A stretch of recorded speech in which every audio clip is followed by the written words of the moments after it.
Let's try a little experiment. See if you can stop thinking for a minute. You can pay attention to the breath, as we've learned in the previous sections. You can pay attention to your body as well, if you want, but do your best not to let your mind wander in thoughts. Imagine that I'll give you $1,000 if you can do so. Okay, let's do better. Imagine that your life depends on this. Just try not to think about anything for 1 minute, and I'll tell you when the time is up. Let's start now.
Okay, so, well, obviously some of you might have been so distracted by thoughts that you're imagining that you actually succeeded this exercise. This is a very common phenomenon. In the beginning, when you're trying to meditate, people think they can stay focused for minutes at a time.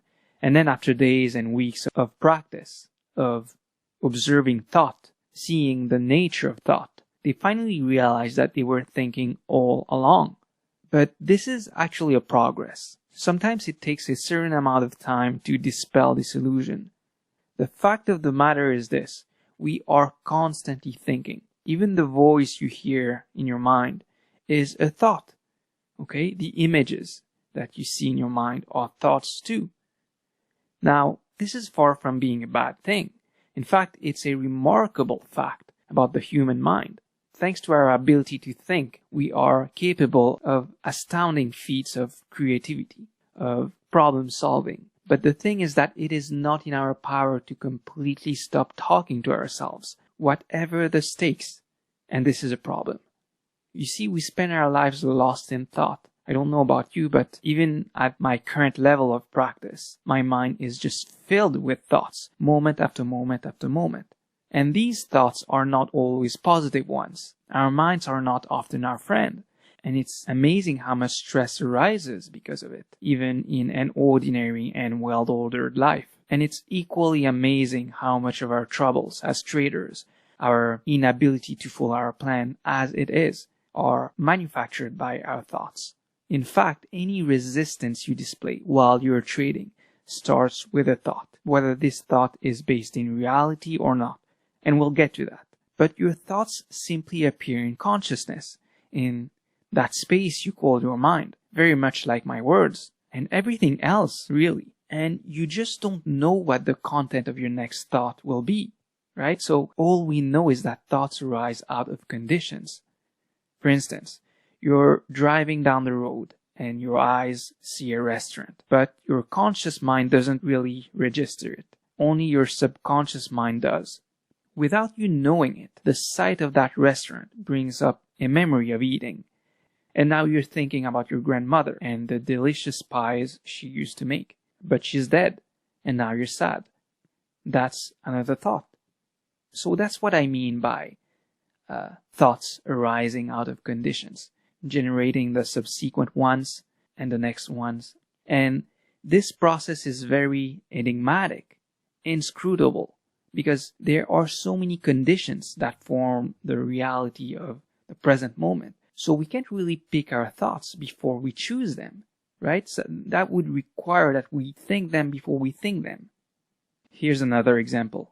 At the moment, your mind is probably wandering from thought to thought, and you are struggling to stay focused and listen to me, because you're having all these images that flash in your mind. Memories, projections, maybe associated to my words, or not. And you're also having a conversation with yourself. There's a voice that says things in your head. For instance, I'm just guessing here, but I've recorded this lecture trying to, in some sense, reason with you, and you're probably thinking, his accent is annoying, or maybe the opposite of that, hopefully.